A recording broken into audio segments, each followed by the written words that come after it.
मुरली की बातें सुनकर मंजू फिर से रोने लग जाती है। और इस वक्त वो चिल्ला के नहीं रोती, धीरे धीरे रोती है। मुरली उसके पास जाता है, समझाता है, अब क्यों रो रही हो, अब क्या हो गया? मैं तुम्हारे मौत की वजह हूं, पता है तुम्हें? मुझे नहीं जानना है कि तुम मेरी मौत की वजह हो। तुम मेरी जिंदगी की वजह थी और तुम्हारे जाने के बाद मेरे पास जिंदा रहने के लिए कोई वजह थी ही नहीं। पर मुझे तो अफसोस रहेगा ना। तुम्हारा जो एक्सीडेंट हुआ वो एक्सीडेंट हुआ नहीं था, वो एक्सीडेंट मैंने किया था। जब तुम ट्रक के बगल से निकल रहे थे तो वो जो तेज हवा का झोंका आया था जिससे तुम्हारी बाइक ट्रक के नीचे आ गई थी, वो तेज हवा का झोंका और कोई नहीं, मैं थी। और मैं तुम पे बहुत गुस्सा थी। मैं तुम्हें जीवित ही नहीं, मौत के बाद भी तुमसे बदला लेना चाहती थी। मुझे नहीं पता था कि तुम मुझसे इतना प्यार करते हो, तुम मेरे लिए। और मंजू मंजू मंजू मान जाओ, प्लीज मान जाओ। देखो अब हमारे पास इस सब बातों के लिए अभी समय नहीं है, समय निकला जा रहा है। मैं तुमसे प्यार करता था, हूं और रहूंगा। और अपना प्यार एक जन्म के लिए नहीं है, 7 जन्मों के लिए है। प्लीज अभी चलिए, अभी यहाँ से जल्दी चलिए। लेकिन अब ये पेड़ उठाने की टाइम मेरा नहीं है। अब ये 12 बज चुके हैं और 12 से 2 हमारी आत्माओं के पास शक्ति नहीं रहती है।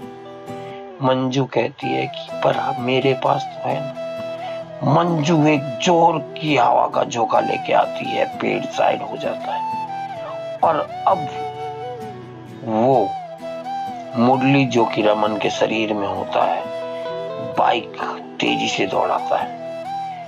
नाके पे पुलिस वाले खड़े होते हैं, वो रोकने की कोशिश करते हैं, वो गाड़ी को दौड़ा देता है। जैसे ही गाड़ी दौड़ती है वो सूचना देते हैं कि एक बाइक वाला है वो जबरदस्ती नाका तोड़ के भागा है। शायद हो सकता है उसके पास कुछ गलत आइटम है, उसका पीछा करो, उसके अगले नाके को रोको।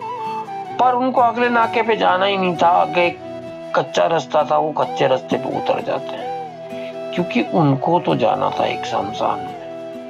और वो तेजी से जा रहे होते हैं और तेजी से जा रहे होते हैं और जाते जाते जाते जाते जब उस शमशान पे जैसे ही पहुंचते हैं, थोड़ा सा दूरी पे रहते हैं कि अचानक से तेज आंधी शुरू हो जाती है।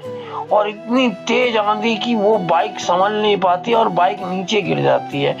और नीचे गिरने के साथ रमन भी नीचे गिर जाता है। अब क्योंकि रमन के अंदर मुरली होता है तो मुरली को भी चोटें अंदरूनी तो लगती ही हैं और साथ में मंजू होती है। अघोरी बाबा गुस्से में खड़ा हो जाता है।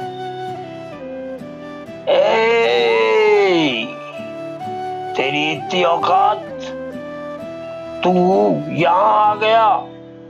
तूने क्या सोचा कि मैं कमजोर हूं? मैं ये तेरे जो भी ये जो अघोरी बाबाओं की तो तू लेके आया है ना, उनको एक एक करके ध्वस्त कर दूंगा और तुझे मेरा गुलाम बनना ही पड़ेगा। मैं सारी बुरी आत्माओं का मालिक हूँ, मालिक। बहुत सारी बुरी आत्माएं गई हैं तो क्या हुआ, कुछ को तो मैं रोक के रखता हूँ ना। चलो टकराओ इनसे। और फिर वहां अचानक से एक द्वंद्व शुरू होता है जो कि आंखों देखा तो समझ में नहीं आता। हवा हवा से लड़ रही होती है, पेड़ गिर रहे होते हैं, आंधी आ रही होती है और वो जो रुद्राक्ष होते हैं वो चमक रहे होते हैं और उस रुद्राक्ष की ताकत से वो हट रहे होते हैं। तभी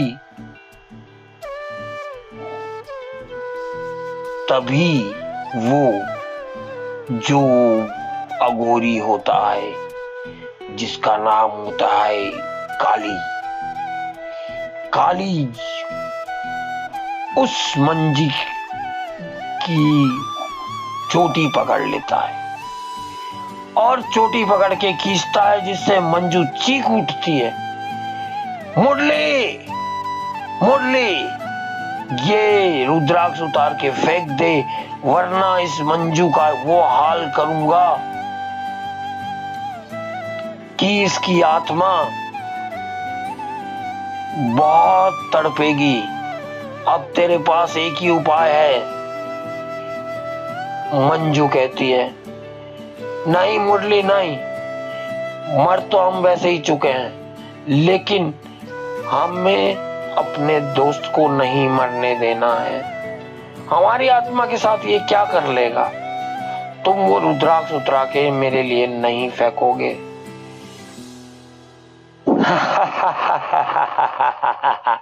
बस यही प्यार है और यही प्यार की दुश्मनी।